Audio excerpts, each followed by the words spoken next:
like a thumbs up and you're good to go, okay? Okay, sounds good. Thank you.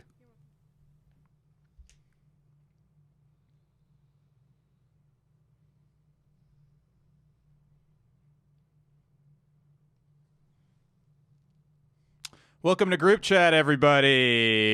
It is Wednesday, the Wednesday after Skankfest. God damn, what a great time. I'll just get right into it. This guy here, I've known him for a long time. I met him in LA. He is now very successful. I am still doing open mics. But everybody, please give it up for Jeremiah Watkins is here, everybody. Hey. Hello. What an intro. I should say some credits. Roast Battle, right? Yeah. Goddamn Comedy Jam. Yeah. He's all over the place, just jumping up and down. just squiggling a lot of places. Yeah. A lot of gyrating, a lot of physical hip thrust. Yeah. And that's just the audience. The women when they see you, Right? right when they see you get up there. Yeah, janitors just putting out wet floor signs as soon as they go on stage. Oh, there's not a dry seat in the house when you're No. up. When you're up there. Oh, also part of the hilarious duo, Regan and Watkins, Yeah. which is that was one that I usually hate watching comedy, but every time that you guys were up, I always had a blast watching you guys. Thanks, Regan and Watkins has hilarious songs. Definitely go look them up. Do you guys have an album out? Yeah, it just dropped. Hell yeah, dude. Yeah. Yeah, go check that out. Group I'll chat. have to send fan. you maybe we can play a song at the end of the podcast to take it out. That'd be great. I'll send it to you afterwards. That'd be awesome. Yeah. Yeah, dude. I love music. That's just a weird thing about me. But I really like music. Dude, I don't know how to relate to other people, but I do like food and I do like music. I'm just I stan food, music, air, and water. Yeah, man. Those are my essentials. But, that's just me. I love on Tinder. You're married now, so you don't quite. But I like on Tinder now. You just see these girls a quirky thing about me. I love The Office. It's everyone likes The Office. One of the most syndicated shows ever. Perfect. It's available everywhere. Oh, everyone in the cast is famous. Yeah. You like that show? Yeah. We are cool. Oh, wow. That's What so a- unique about you. What a personality trait. Although I think I had Larry David in my bio for a while.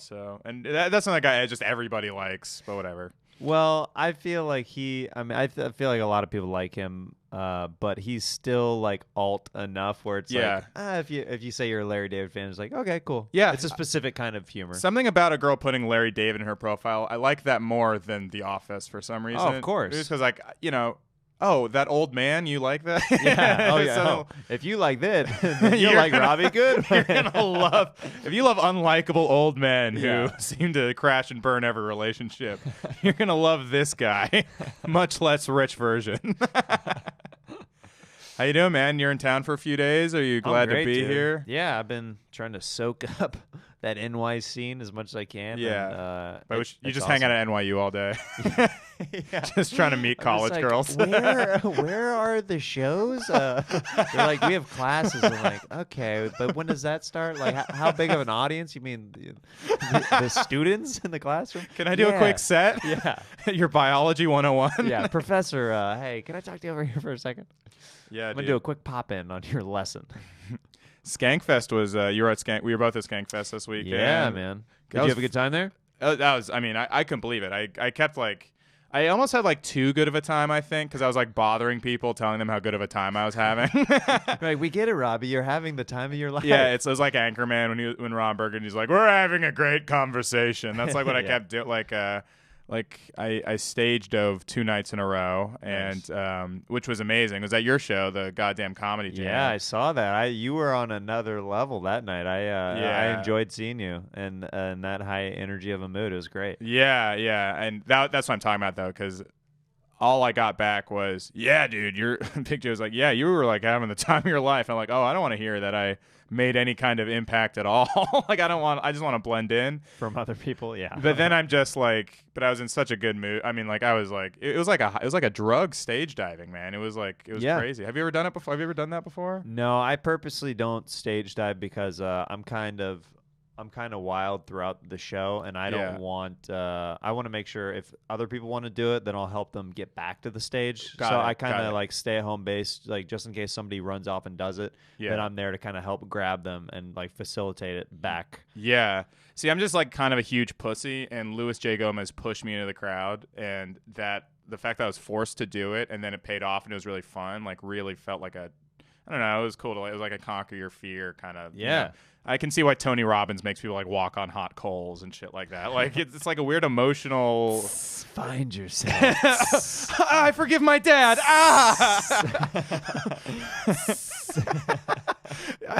You know what? Now I think about it, I think he just wants to torture people. Yeah. He's just watching. He's like, oh yeah, that's nice. Yeah, this is self-help. This is what I call a good old Sunday barbecue. I smell that. It smells good. God, what a psychopath. What's that smell? Oh, that's healing. I smell your soul coming out. Oh, your foot is burned off. Oh, okay. Whoops. Down to the bone. Perfect. That's your emotion. But yeah, I mean, it was just like, it was so fun because I love going to music festivals and festivals. It was the first time I've been to a festival like as an artist, really. I mean, yeah, and you went up the 2 nights that I was there. You came up at the end and sang like the finale, and you got to go out in the crowd and stuff. It was pretty cool. Yeah, it was. I mean, that was fun to do. I mean, yeah, I've.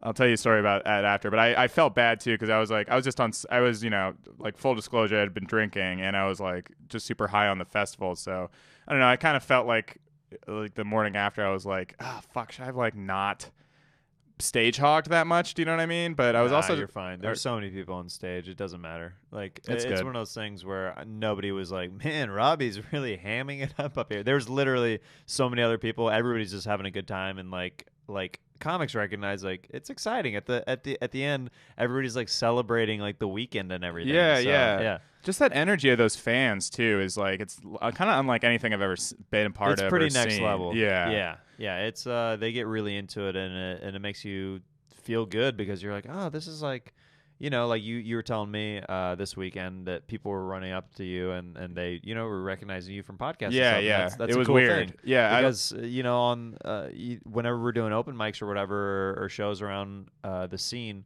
the people who come up to you like is sometimes far and in between. So you're like, oh, it's nice to know it's going into certain people's eyes or ears, like at some point. Yeah, I and that was kind of my whole thing. I was like, oh shit, I get to like play I get to like be B-list celebrity fun camp this weekend. You know what I mean? I get to like pretend I'm somebody, or at least, and you know, but it's like a controlled environment where it's like, yeah, if you've been on Gas Digital, you're a person or whatever, which is kind of sick. But yeah, I just want to go over a couple of the notes I had. Yeah, I definitely did like I did my show after my shows. After I was done with all my shows, I like, it's like everyone's just partying so much that I like started drinking and stuff, and it did take a lot out of me to be like, you don't drink anymore, but like, right? I've never drank before. Oh, never. Yeah. But yeah, it took a lot out of me. I was like, is this how Chris Farley felt all the time? Like, I can't do this. Like, it's like I'm getting too old for it. Dude, I think too. Just with traveling and stuff for me, like it's taken such a toll on me. Like like I've been on the road like very heavily the last few weeks, and just like all the plane rides and just the commute, like with the subway here being crammed, and just standing and walking so much. I'm like, yeah, you love walking here, right? Yeah, you're walking. I'm walking a lot here. Yeah, you do walk here. You walk, dude. I was a little shocked. Every time that I come out here and visit, I'm like, oh yeah, I'm gonna lose some weight just from like walking out here. Yeah, you know what's fun? I feel like I've gained weight since I've been here, just because like I walk and I'm like, well, I'm hungry now. Like, let's balance this out. Now, worked up an appetite. At least I'm doing it now. I deserve this. I'm just like eating 3 ice creams. I walked 0.8 miles to get to the subway. So. Yeah, I actually got in a fight backstage with Colin Terrell. Not like a real fight, but I was just like talking about like, yeah, I don't really drink beer. I'm not really, or I don't drink beer too much just because it's like a lot of carbs or whatever. And he was like, if do you know Colin? He's like he's kind of like an unfiltered Irishman. And he goes like, well, what do you need to watch your weight for? Your body's pretty bad. I'm like, what the fuck? Like, you just said that to me, and I like kind of like I spiraled a little bit. And I just started yelling like, "That's not like. Why would you say that?" I was like, "That's very rude." Yeah, it's very interesting to me. I get it occasionally because I'm involved with some kind of roasty kind of shows like Roast Battle and Kill Tony.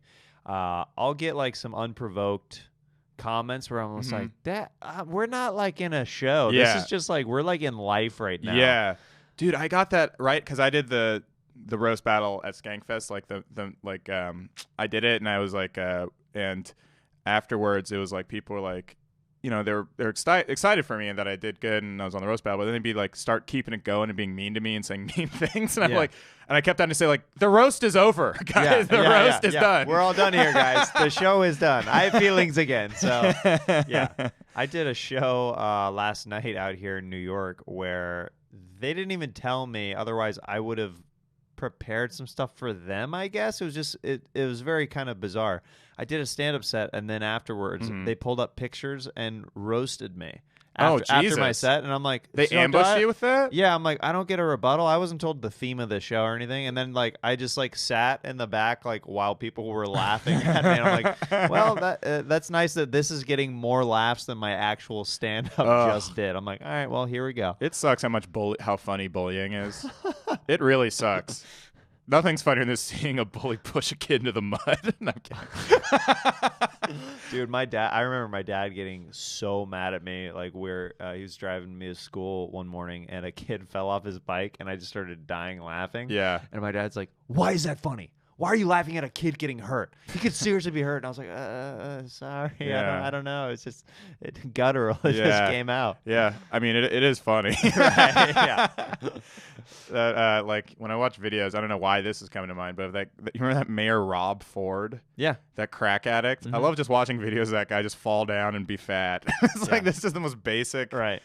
I mean, it's mean. It's mean of me to watch that and enjoy how fat this man is. Yeah, I follow a page on Instagram called Kids Getting Hurt, and it's really funny to me. And I don't want to like it, but I just really do. It just picture a child like running to get some ice cream and slipping on a banana peel. Yeah, come on, man. Like, come on, it's fuck that kid. They don't get hurt that much. He has his whole life ahead of him. Right. He'll get into Harvard or whatever. Sure. Yeah. I met Louis C.K. and not like for a lot. I just like shook his hand, said hi, like because I was just like I just happened to be in the circle because I was sitting on the couch. Oh, this is actually embarrassing. Someone texted me. Oh, Frank Castillo texted me, "Louis here," and I said, "Oh, Louis here," and I stood up and he was right next to me. Oh man, that's so good. And so then I tried to play it cool and just like kind of stand. When someone's that famous, you're just kind of drawn to them too, weirdly. You know what I mean? I mean, I've been in the circle because I know Todd Glass a little bit, and I saw him open for Louis one time, and then I was talking to Todd, and then Louis approached. So it wasn't the first time, but it was like. Yeah. But it's still crazy. I still got starstruck, and also he got Me Too'd since then, and I still got a little starstruck. Not as much this time, but still a little bit. And it's funny how it like I was still excited because it's like I grew up liking Louis and and all that shit. And it was funny. It was kind of like a Minecraft for who I could brag to. You know what I mean? Yeah, you tell the wrong person, they're like, "Oh, wow. Yeah. Okay. Wow, Robbie. Okay." Well. Yeah. I told one person. I told like 6 of my friends. 4 of them were excited for me. 2 of them were like, "You piece of shit. He's a piece of shit. And why are you even telling me this?" And right. It's like, oh, I forgot that people like you forget because everyone was excited in the room. This was before like Twitter got mad at Skankfest and Louis and all that stuff. Yeah. Yeah. Anyway, it was funny. I guess I'm at fucking Skankfest now. You can't just go to Skankfest. Yeah. So also Louis said. So the best thing is I told a friend of mine. I said Louis said he liked one. He said he saw one of Louis J. Gomez's jokes and liked it. My friend said, "Man, I'm so disappointed. Louis is still lying."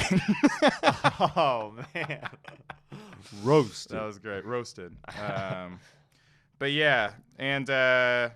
Sorry, this is the last thing I'll say about it, and then we'll move on to you, Jeremiah. No, dude, this is great. Yeah, so I did the main event at Comedy Fight Club, which is like the roast battle now, I guess. And so fill me in for somebody who kind of I don't know entirely what happened with like how come they don't do it? They stopped doing it at the stand, right? Right, yeah. Well, And the stand closed. The stand closed, right. The stand closed. Which it was supposed to be open this week. Actually, I was bummed because I was supposed to do spots there. Oh, shit. Yeah, that would have been cool. I reached out to Patrick, and they were going to do the opening right after Skankfest, but it just didn't quite work out. That would have been a monster fucking, like, because I wanted to go to that too, but then Monday I was just completely dead. So I'm actually glad I can, like, go to the actual opening, but that sucks for you. Sorry.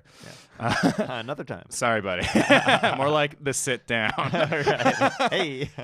Yeah, so they did the stand, and then at Roast Masters, which is like Louis J. Gomez. Right. You've done like the wave there a few times, right? Yeah. So then that closed down, and they moved it to some other place, and it was not as good of a show. It was still a fun show, but I think Louis just got sick of, like, if I'm not gonna be at the stand, I don't want to like deal with this every week because it's like hard to book that show, and he was like in charge of all of it. It's a lot. I need to be there, and he was like, I don't know, if I'm gonna do the show, I would rather do it at the stand. And also, in a cool move, he gave it to there's like a newer roast battle kind of thing called Comedy Fight Club. This guy Matt Marin runs it. He's like a very funny New York roaster.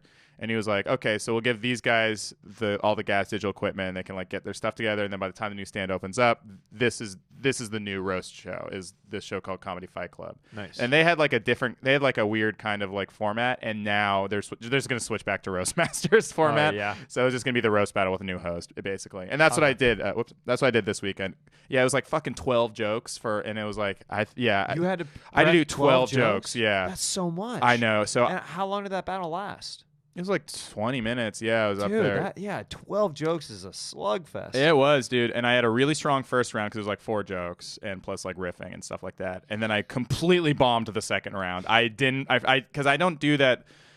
I've done that main event style at New York Comedy Club before, but I just hadn't done it in like 6 months. And second round back to back. Back to back. And I forgot it, so I said one joke and just stood there. And you're like, oh no, I have more. Oh no, Matt was like, Robbie, more jokes. And I was like, oh fuck.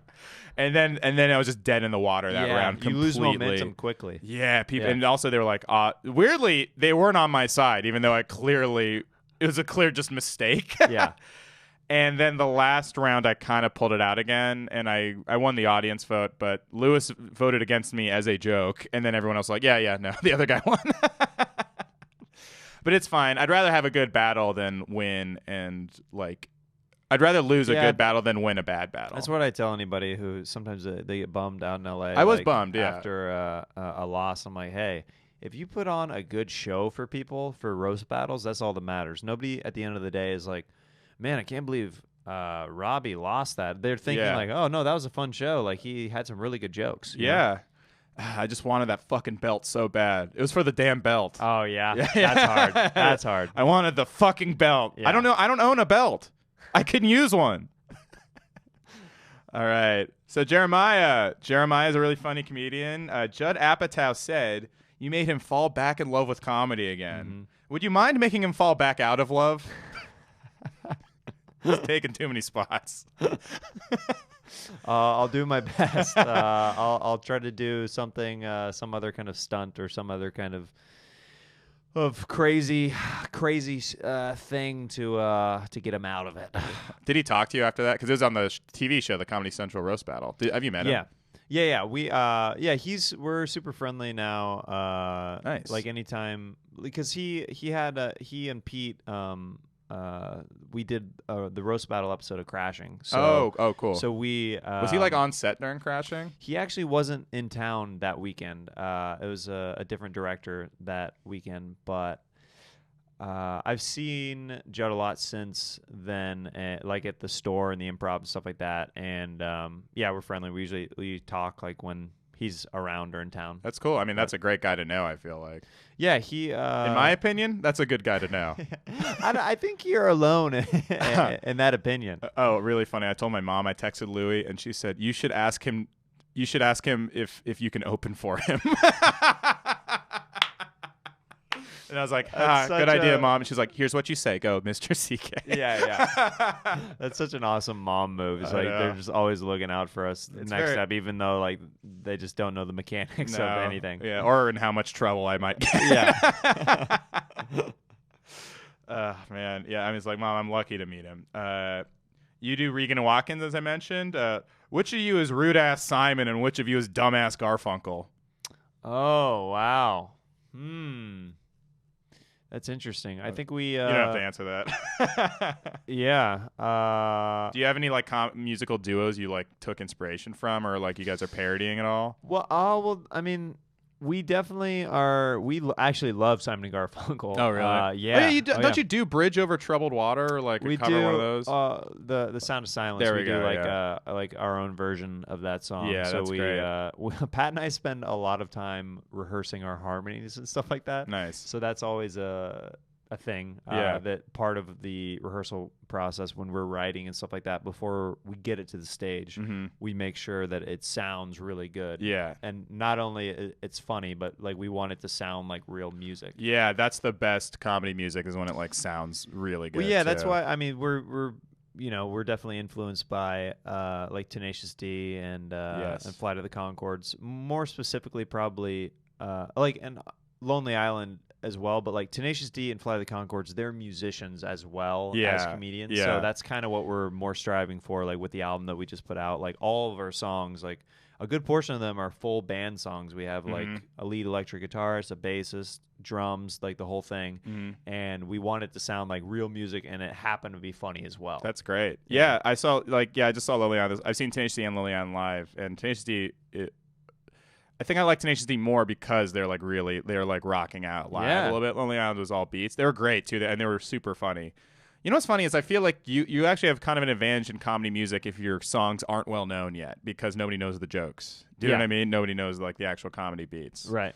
Whereas like Lonely Island, a few times some of their songs are so well known, just everyone kind of just knew what they were gonna do. Yeah. Right, where it's more of like a song request rather than the element of surprise with a lot of music comedy songs. Yeah. Like the turn. Are you going for a laugh usually with comedy music, or are you fine just like kind of letting it like wash over sometimes? No, we definitely go. We're going for laughs, but it's interesting. What's like when we do our full band shows, it's a different vibe because we do much better comedically when it's just Pat and I, because you're hearing less music. Yeah. You know what I mean? Yeah. So the laughs are able to get over the acoustic guitar and a saxophone rather than an electric, a bass, drums. Like you're seeing people like kind of like laugh to themselves and like smile and get into it with a full band. But like if we're comedy wise,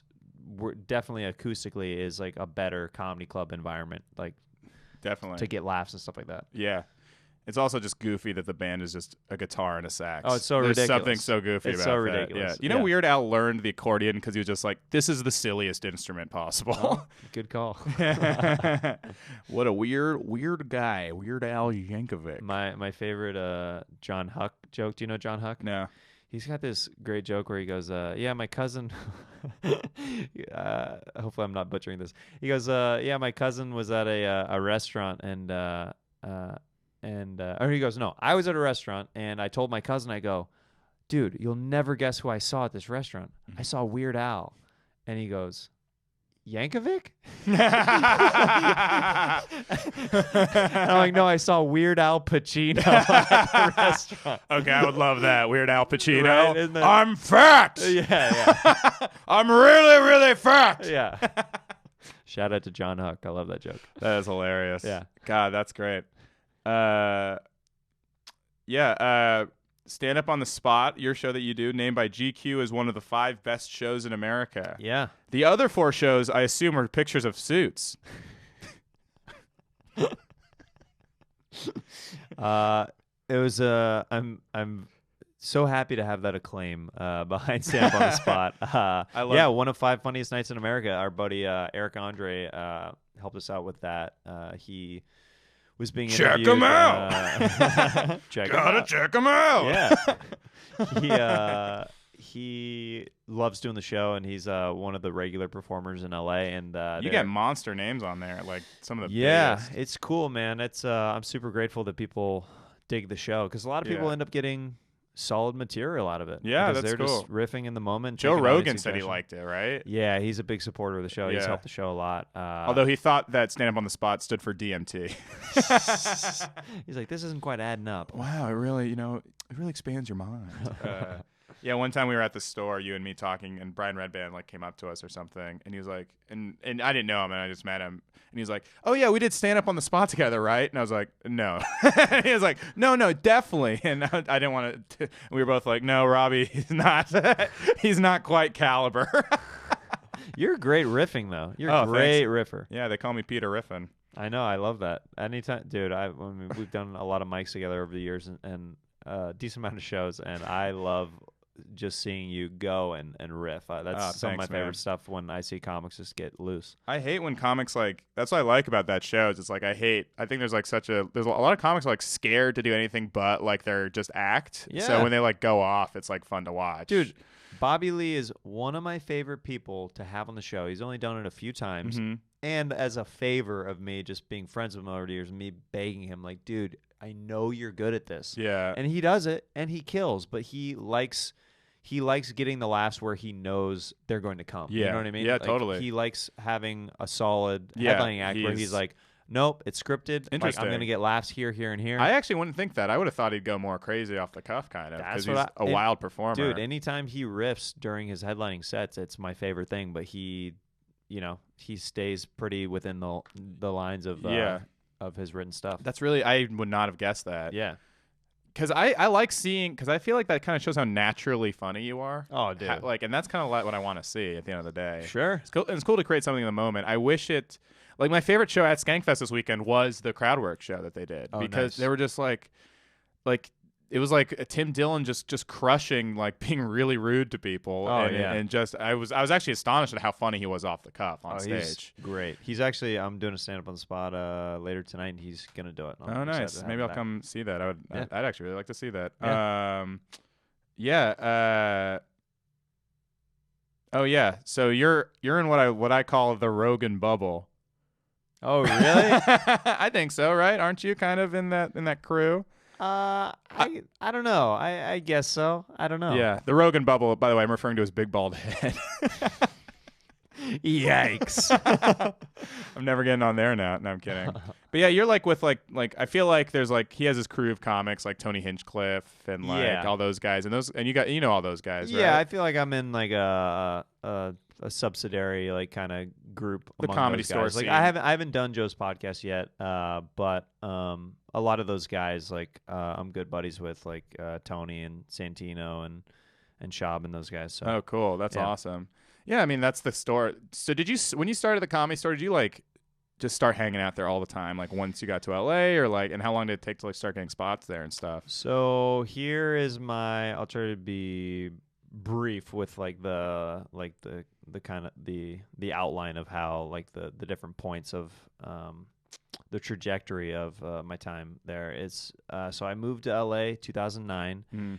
I went there one time to do potluck when like Jade Catapretta was hosting. I was friends with her. I was like, oh, I'll go there and do the mic. Mm-hmm. And as soon as I did it, this was in 2011. I was only like a year and a half into stand up. I was like, oh, I think I'm in over my head a little bit. It was like in 2010. Oh wow.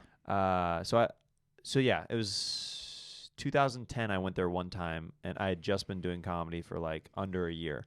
And then the summer of 2011, I started hitting potluck because I built up material at that point where I was like, I want to be able to do a new 3 minutes every week if I'm lucky enough to get on that list. Wow. And it used to be a little bit different where it wasn't a true bucket.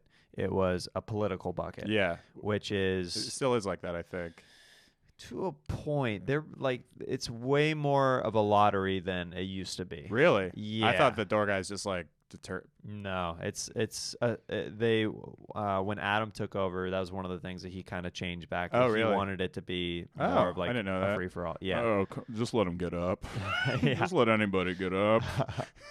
So basically, summer 2011, I was doing the open mic there every week, and then they have this secondary level called Friends and Family, where you are like a non-paid regular, where you can call in for a development spot, which is like a 5-minute spot that they give you once a week, and you get to go up in the Friends and Family section, which is from 8 p.m. to 10 p.m. Like the potluck is the open mic portion is 7 to 8. Then friends and family is like 8 to 10 p.m. Then they switch over to the paid regulars. So it's like the middle ground. Yeah. I was in that middle ground area. I got made friends and family in December of 2011. So it was a short amount of time that I was on the open mic list. Wow. I was really bringing it like as much as I could and doing new sets like all the time. Right. So soon after the 10-year anniversary of 9/11 too. I know, right?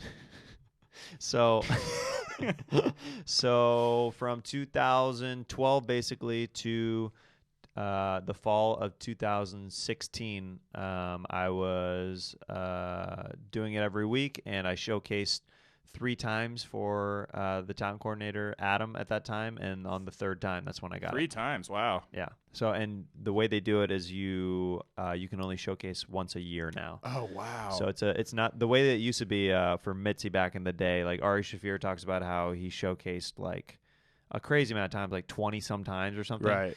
You could do it like every like month or 2 back then. Right. So like, you know, the stakes were different, but like once a year is pretty high stakes. I'd get so nervous. How much time did you get? It was a 6-minute set. That's fucking not. I mean, I guess that's 6. I believe it was a 6-minute. That's tough, set. Man. It was. That's really. Were you nervous? How'd you do? The last time, the first time, I thought I had a really good chance. The second time as well. The first time I was like Earl got passed in that first group. Yeah. And I was like, well, Earl's been here forever. He's been like way ahead of me as far as like the time put in. That makes sense that I'm not going to get it because they usually only do like a guy and a girl or like, you know, 2-3 spots tops, like in a group of passing people. Yeah. And by the 3rd time I was like, if I don't get it with this set, I really don't know if I'm going to get past, like, because I had a set that it was really, really strong. Right. And it felt like the set of the night. Like, yeah. And everybody was telling me, they're like, you had the set of the night. And that was when I got it, was the 3rd time. That's great, man. Yeah. That's cool. Yeah. That's like, yeah, because I feel like it's so hard. I go to the Comedy Store, and it just feels like there are so many people there. It's so competitive to like even like make a dent in there. It is. Even getting a door guy spot, or even like getting a door guy job, is like a fucking. It's really hard to do. It's very difficult now because that is kind of a more steady path to becoming a regular now than just being a random comic. Right. Because a lot of people thought that I worked at the Comedy Store because I hung out there so much. Oh, were you there like every night?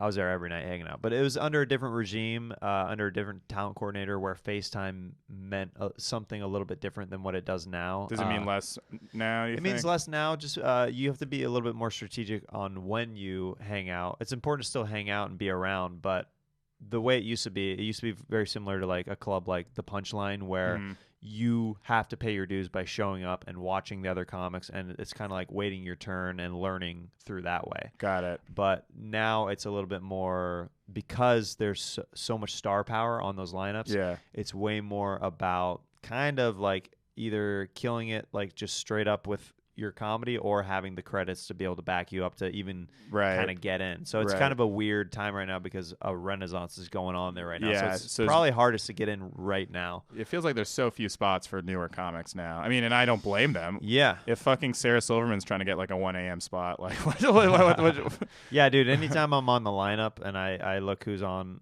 ahead of me, I'm super grateful. It's literally all famous people. Yeah. It's so crazy. It's pretty crazy. Yeah. I mean, and good for the club. I'm happy for the club. It's a great place and I support it. But, you go to Potluck now and there's 130 comics trying to get on an open mic with 15 spots. It's and wild. What are the chances they advance any farther than that? It's wild. Yeah.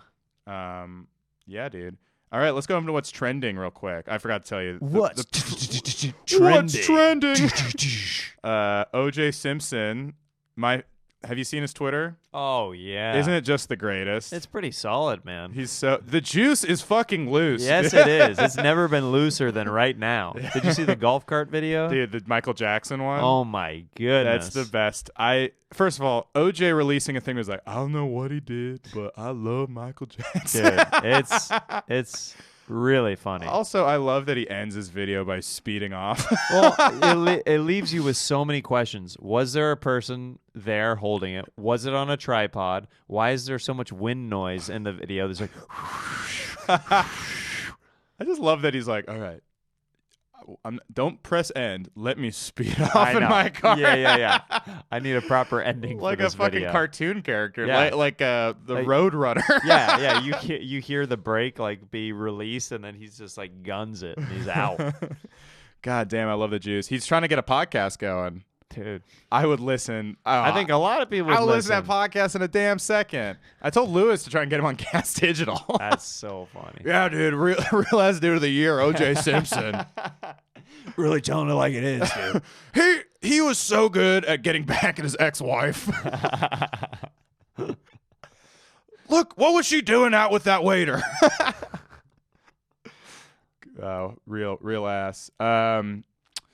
Yeah, the first Democratic debate is tonight. It's the first. There's two, and I was completely unaware of that. Yeah. Now I think you and I both expect Governor Jay Inslee to go absolutely sicko mode tonight. That's what I was thinking. Are you pay attention to politics? I really don't. You in the Yang gang?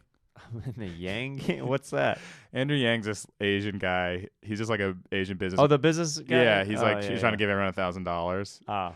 But yeah, Yang gang, baby. I donated $5 to his campaign because he did a thing where it's like, if you donate there's a requirement where it's like you need to donate a certain amount of money to get, or you have to have a certain amount of donations to get on the debate. And he had all of his fans donated $1, so he got just like. He got like the very minimum amount of people to like get on the debate, which That's is what hilarious. Ben Glebe was trying to do. Oh, really? Yeah. Do you know what? Yeah, I know Ben Glebe. Yeah. He was like running. Like he's been campaigning for a while. I completely missed his campaign. Well, he was trying to do a similar thing where trying to get $1 from a ton of different people to get on the debate. Meet the minimum. That's so. I mean, can you imagine doing that? Like, Dude, I would be so in over my head. I know. I think I'd step up to the occasion. Dude, they would make me look like an idiot so fast just because I wouldn't know like enough about anything. I don't know anything about foreign policy. I don't know anything about the president. Taxes. I mean, it's true. You just have to call, you just have to call Joe Biden ugly. I guess so. And you'll skyrocket. Yeah, it's funny that they elected a comedian in Canada, right? Or was it Canada and the Ukraine? I think two. Yeah, was it two? No, not Canada. No, I think it was just the Ukraine. Just Ukraine. Okay. Yeah, Canada still is Justin Trudeau. I mean, that guy's a fucking clown. Hey, am I right? I made that joke before. Jussie Smollett. There's a video. They released the body cam footage of when the police went up to his room, and he still had the rope around his neck, like he was just in his room hanging out. Oh wow! And they were like, and he was like, "Yeah, I just want to." They were like, "Can you take that off?" And he's like, "Oh, I just want to make sure you saw it."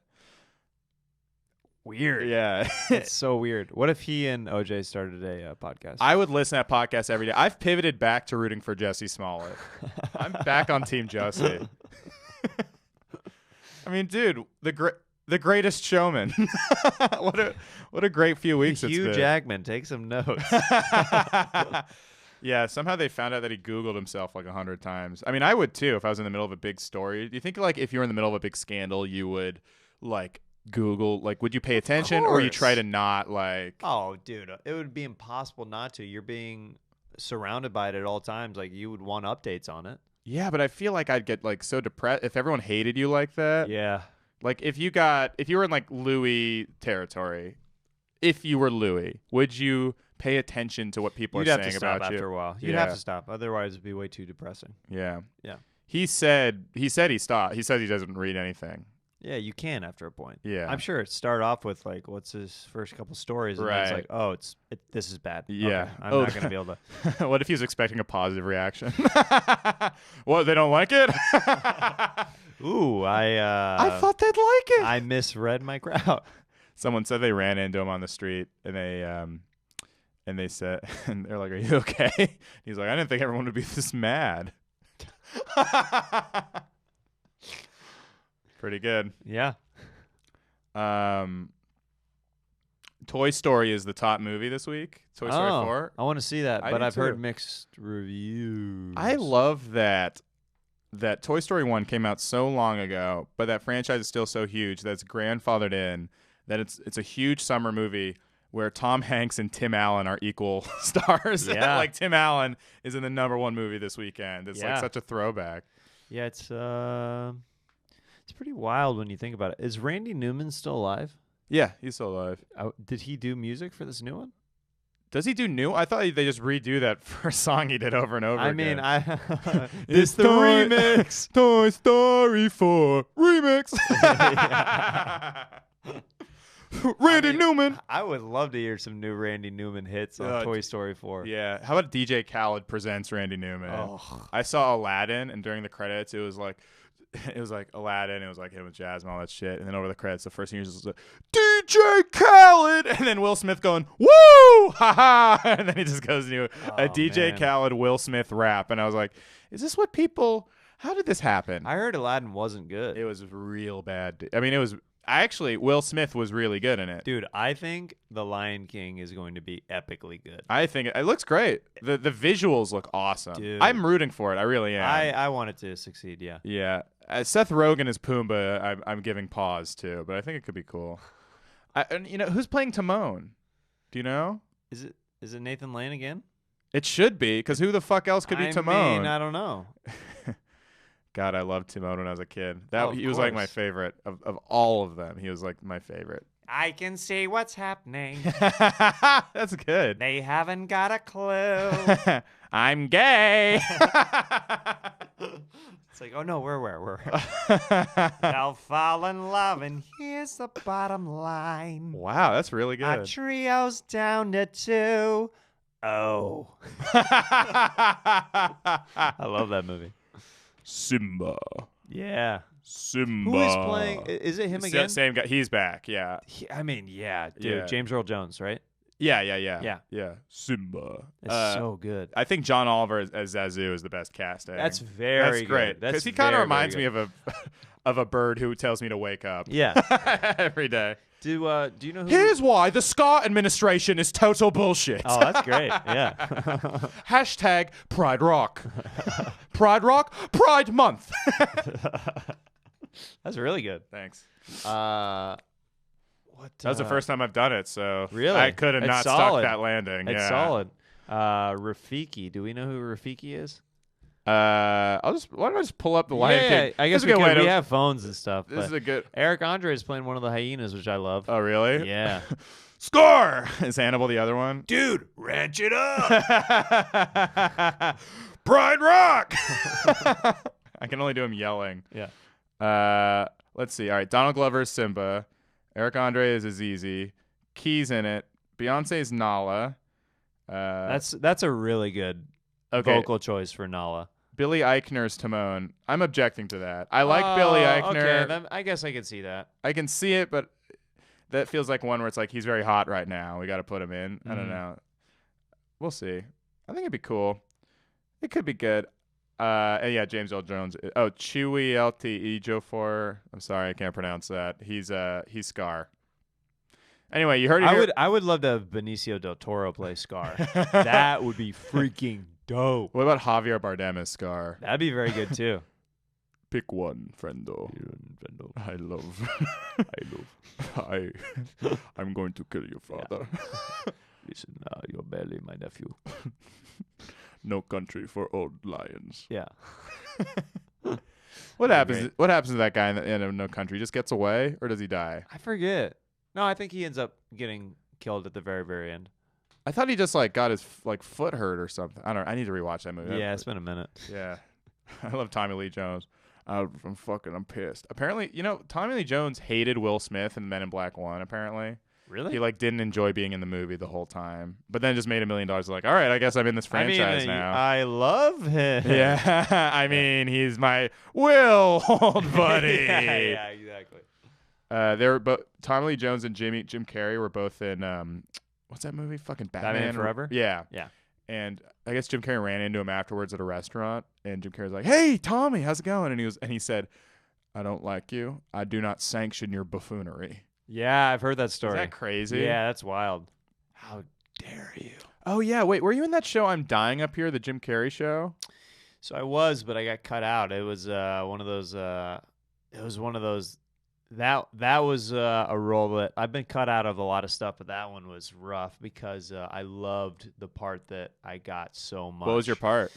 I was a 70s prop comic, and that's so perfect. Dude, it literally did so well on set, but I think that they were just over time. But like they had me do a 5-minute routine, Wow. like that I worked on with Jerron Horton. He was writing on the show, and we sat down and we came up with different ideas of like what I wanted to do visually and stuff. Mhm. And he got it in, and dude, I had What'd you do? balloons. I did this great joke where I acted out like a woman going to the abortion clinic of a balloon that I had just blown up, and I shoved it up my shirt, and like I did this act out of me falling down and like the balloon popping. Oh my God. Like I did a bunch of weird random stuff, and I did. That sucks to get cut out after all that trouble. I did a Godfather impression with napkins that I pulled from the crowd. Like it was really cool. Like it was one of those parts where I was so excited. Can you do the impression? Or do you need the napkins? I don't even remember exactly what it Day was. of my daughter's wedding. Is that it? Yeah, Kind of like that. it was like the Godfather as a waiter or something. That's funny because that is totally an impression everyone probably did in the 70s. Sure. You know, Yeah. that's It was kind of very like around that era. Yeah. But yeah, it got cut. But they still, it's weird the way that SAG works. My name was still in the credits, and I still get residual checks from that episode. Really? But it stings. It's for a very small amount, so it stings every time I get a check for like $8. Yeah.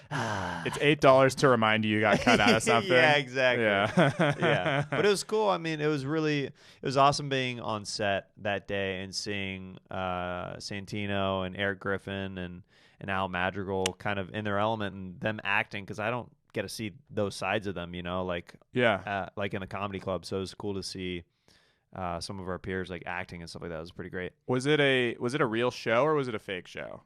Or like a live show when you like did that stuff? They actually had to tell the audience, they were all background extras. They had to tell them the second time we did it, they're like, you got to give this guy a little bit more. Like they were giving me a little bit, but like I was committing so freaking hard. And they're like, for camera, we need you guys. He's giving you a lot. Yeah. Like you gotta like laugh a little, be a little bit more. Because they're just like extras. They're basically? extras. They didn't want to be there, you know. And even though you're doing stuff that was remotely funny, like stand up from that era, they're still like, I don't want to be here. Right. They're working. Yeah. But that's they should like. That'd be fun to watch if I was an extra. You know what I mean? Yeah. Like you get to be paid to watch. I don't know. Yeah. I think that's the problem with a lot of those fake shows is because it's like it's hard to capture the energy of just taping a live. That's why Funny People I think is the best of those, because like they just taped real shows. It was great. Yeah. Like the Hollywood Improv or whatever. Yeah, that show has mixed reviews, or that movie has mixed reviews, but I really enjoyed that. I movie. loved Funny People. Yeah. It like made me want to do stand up a lot. Or Yeah. like I'd already I think I had done it once when it came out, but it was like, this is my Dude, destiny. have you watched it since doing stand up for a while? I think I might have watched it a few years ago. There's some stuff that I definitely like early on when I was like, oh man, I missed. You know what I mean? Yeah. I missed some nuggets. Yeah. That they put in there. It's pretty cool. I got to rewatch it. I think I did rewatch it, yes. And one thing that stuck out to me was Seth Rogen's Big Cosby poster, and which is a little ironic because Judd became like the biggest outspoken Cosby critic, which is kind of interesting. Yeah. Or that's an ironic moment. Mm-hmm. And the second was he was like, oh, I gotta. He was like talking about getting spots in the Improv and the way he thought it was clearly Judd writing how they got spots in the Improv in like the 70s. It was like, I've got to mail him a tape. It's like, or something like that. Yeah. Like, oh, this reference doesn't hold up anymore. That was the only one, but everything else felt like, oh, pretty cool. up to date. But that one was just like, oh, that's not how it works anymore. Yeah. All right, man. I think we come to a close. What else do you have anything to plug? Anything coming up soon? Just doing a lot of shows on the road lately with Kill Tony and some Reagan Watkins shows and stuff like that. We'll be at Stand Up Live in Phoenix in mid-July. If you want to come see us live and get our album now available on all platforms, and all my dates and all that stuff is at jeremiahwatkins.tv, and you can follow me on social media at Jeremiah Standup. Awesome, guys. And yeah, I think that roast battle from Skankfest is going to be on Gas Digital soon. So cool. check that out. If you want. Actually, watch just the first round. How about that? All right, everybody. Thank you very much. See you next week.